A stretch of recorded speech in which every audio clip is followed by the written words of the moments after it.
بسم اللہ الرحمن الرحیم۔ حضرات محترم، کافی عرصے کے بعد حاضر خدمت ہوں۔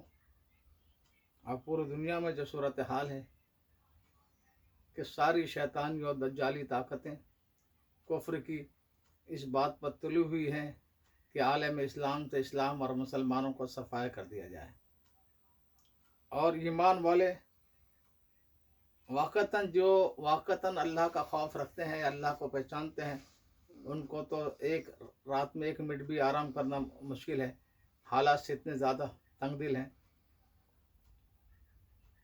ایک بنیادی بات یہ ہے کہ قرآن نے جگہ جگہ اور حضور اکرم صلی اللہ علیہ وسلم نے ہمیں تاکید کی ہے کہ علیکم بسنتی و سنت خلفائے راشدین المہدیین، کہ حضور کا طریقہ اور خلفائے راشدین، خاص طور پر جو ابو بکر و عمر ہیں، جو شیخین ہیں، ان کی زندگی اور طریقہ،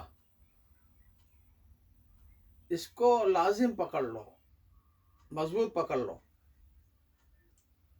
اس لیے کہ دین جو ہے وہ زندگی کے ساتھ ہے۔ اگر وہ زندگی نہیں اپنائی اپنے، تو پھر دین صرف زبانی کھلونا بن جائے گا، زبان کا کھیل بن جائے گا۔ دیکھیے حضور اکرم صلی اللہ علیہ وسلم کی جو زندگی ہے، پوری زندگی آپ کی جس طرح گزری ہے، یعنی 2 مہینے تک آپ کے گھر میں چولہا نہیں جلتا تھا، اور یہ شروع کی بات نہیں کر رہا ہوں، آخری دور کی بات بھی، جب آپ 10 لاکھ مربع میل کے آقا اور مالک بن گئے تھے۔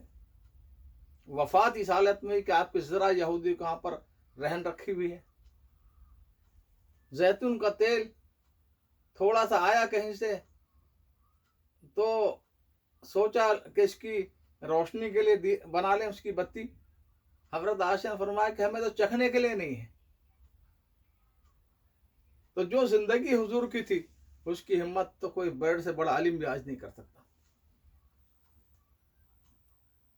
اور صدیق اکبر کو آپ دیکھو، وہ واقعہ سنا ہوگا، بیوی نے میٹھا کھانے کی فرمائش کی، کس طرح پر کئی ہفتے جمع کر کے تھوڑا تھوڑا وہ بھی پھر خیرات کر دیا کہ ہم اور اتنے کم کر دیا اپنے روزینے میں۔ حضرت عمر رضی اللہ تعالیٰ عنہ واقعتاً فاتح عالم کہہ سکتے ہیں، 2 عالمی سلطنتوں کو پاش کر دیا، پرشین امپائر اور رومن امپائر، تقریباً 23-24 لاکھ مربع میل کا علاقہ، اور اینٹ سر کے نیچے رکھ کر سو رہے ہیں، پیمن والے کپڑے ہیں۔ تو وہ جو زندگی ہے، آج دین کے نام سے ہم نے کھانا کمانا سیکھا ہے، اس زندگی سے کوسوں دور ہے۔ اللہ تعالیٰ نے اس زندگی پر وعدہ فرمایا ہے، اور اگر وہ زندگی نہیں ہے تو قرآن نے اعلان کیا، اگر بعض احکامات کو مانتے ہو اور بعض کو نہیں مانتے ہو تو کیا ہوگا؟ خزن فی الحیات دنیا، دنیا میں ذلیل اور رسوا کریں گے۔ عزت کس کے پاس تھی؟ جو احکامات پر چلتے تھے، یعنی ہر بات اللہ کی بے چونو چرا ماننا، سمجھ میں آیا نہ آئے۔ دیکھیے بدر میں تھے ان کے پاس 2 گھوڑے، 6 زرہیں اور 8 شمشیریں، 1100 کا لشکر ہے، فولاد میں ڈوبا ہوا ہے، ہر قسم کا ساز و سامان ہے، اور مقابلے میں 2 گھوڑے ہیں صحابہ کی، 313 نہت تھے، بے سر و سامان، اور زرہ جس سے بچایا جاتا ہے اپنوں کو دشمن کی تلوار سے، تیر سے محفوظ، وہ 6 تھی، اور 8 تلواریں تھی کل۔ کبھی کسی صحابی نے کہا کہ حضور پہلے اسباب تو ہو، ٹیکنالوجی تو ہو، ہمارے پاس نہیں، کچھ نہیں، جو کچھ ہے اسی میں کامیاب کریں گے۔ اللہ نے کامیاب کر کے دکھایا۔ اور حضور اکرم صلی اللہ علیہ وسلم کی اور خلفائے راشدین کی زندگی میں دنیا کے بیشتر حصے پر اسلام کا پرچم لہرایا، لیکن آج ہم وہ زندگی کے لیے تیار نہیں ہیں۔ صدیوں تک، بلکہ تقریباً 12 صدیوں تک 1200 सालों तक हम कुरान या इल्म के जरिए रोजी कमाना हराम समझते रहे। बाद के बुजुर्गों ने ये समझ कर के इनका पैसा लगेगा तो दीन की कदर करेंगे, करीब होंगे, इजाजत दी। लेकिन आज क्या हाल है हमारा? यानी पूरा मुफ्त खोरी और हराम खोरी में कितना सा फर्क है। जिस तरह चंदे और हम सबको पता है। तो मैं अर्ज कर रहा था कि वो जिंदगी अगर हमारे पास नहीं है, दावत के साथ जिहाद जरूरी है। हजरत मौलाना इलियास रहमतुल्लाह समझते थे इस बात। उन्होंने कहा कि मैं ऐसे लोग तैयार करना चाहता हूं कि जान को हथेली पर लिए लिए फिरे, कहां लगाने की जरूरत है। आज हम में से कौन दीन के लिए जान देने के लिए तैयार है? तो मैं अर्ज कर रहा था कि इस वक्त में जो हम सारी मिल्लत जलील है, बल्कि सही माना में कहा जाए तो हमारे लिए मुनाफिक का लफ्ज इस्तेमाल होना चाहिए। हम सारे मुनाफिक हैं।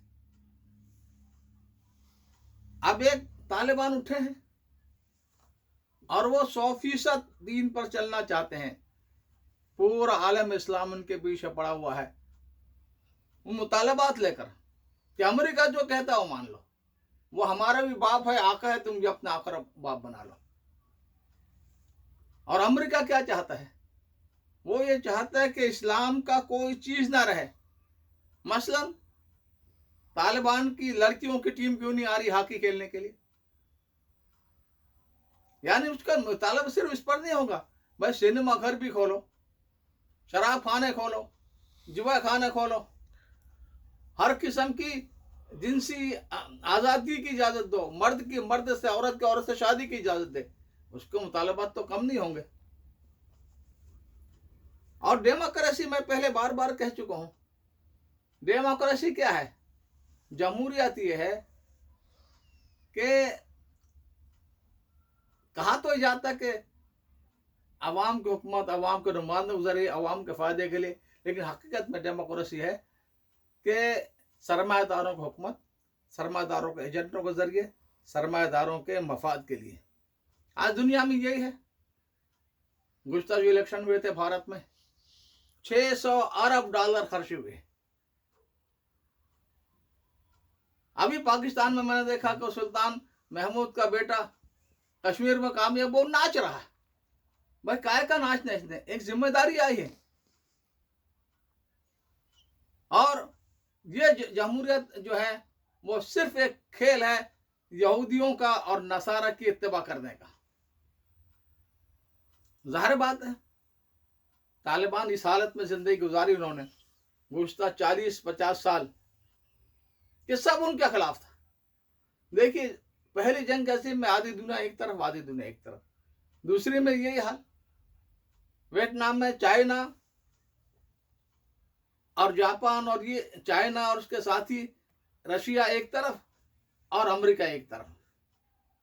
ये वाहिद इनकी जंग लड़ी है तालिबान ने। वो मुट्ठी भर थे, 1000 से ज्यादा कभी भी नहीं रहे हो। पूरी दुनिया इनके खिलाफ। पाकिस्तान जो इस्लाम का झंडा उठाने वाला अलम बरदार बनता है, 57,000 वहां से अमरीकी जहाजों ने जाकर बमबारी किया, वहां से 57,000।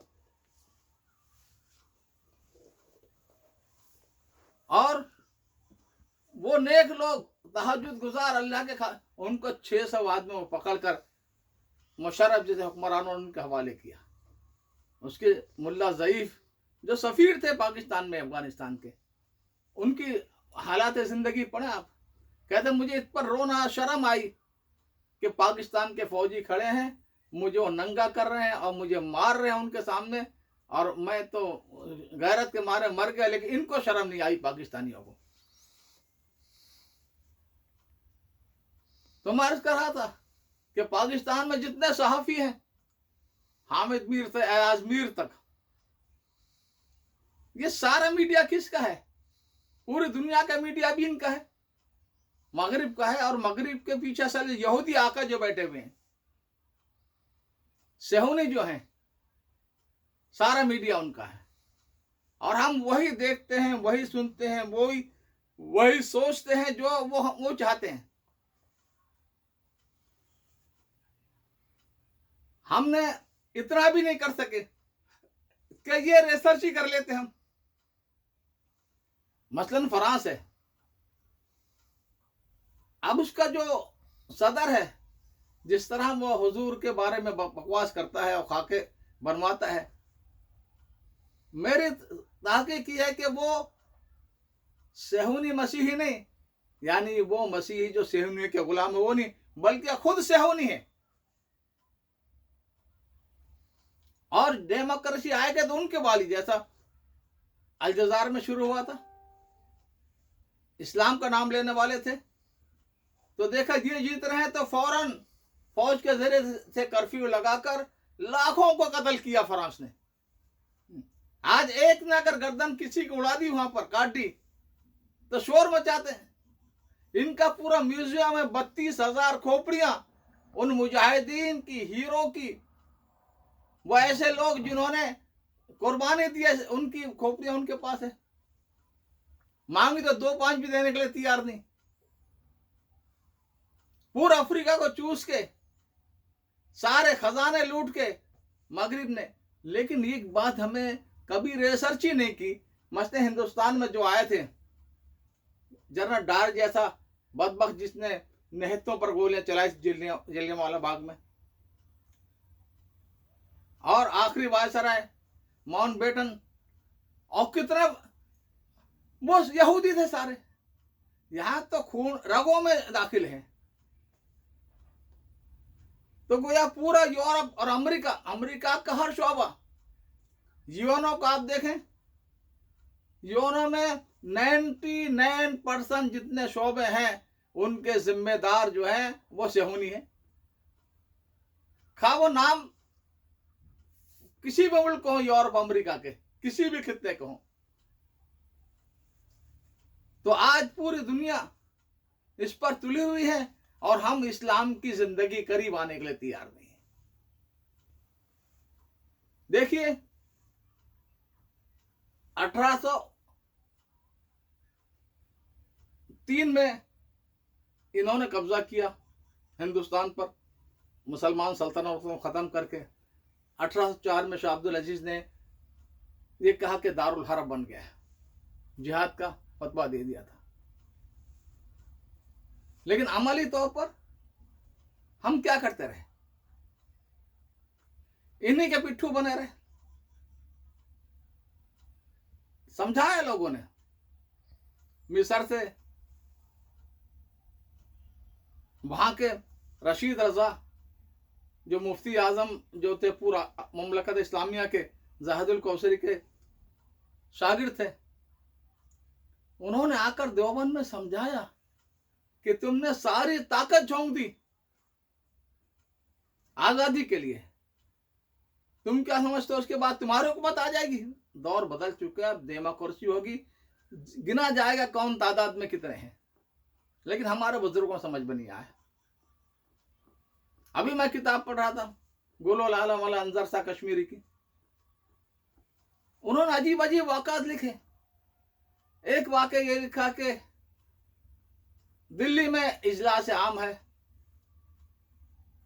साहबानुल अहमद शहीद दहलवी तकरीर कर रहे हैं, उनकी तकरीर में बड़ी जाज़बियत को उठ नहीं सकता था, और मुजाहिद मिल्लत मौलाना हिफ्ज़ुर रहमान और दूसरे हजरत मदनी आते हैं, तो पहला नारा तकबीर, लोगों ने अल्लाह अकबर, दूसरा जमीयत उलमा, तो उसमें 2-4 ने जिंदाबाद कहा। फिर नेशनल कांग्रेस, लोगों ने पत्थर बरसाना शुरू किया, तो सारा मजमा उठ के भागा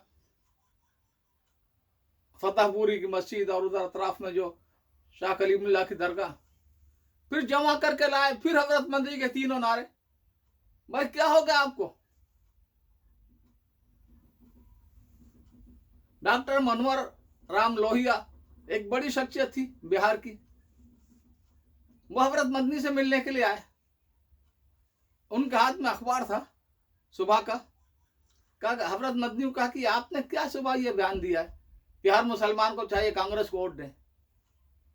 इनके दिमाग खुले रहे, आजादी होनी चाहिए, जिसको चाहे वोट दे, आप पाबंद क्यों कर रहे हैं?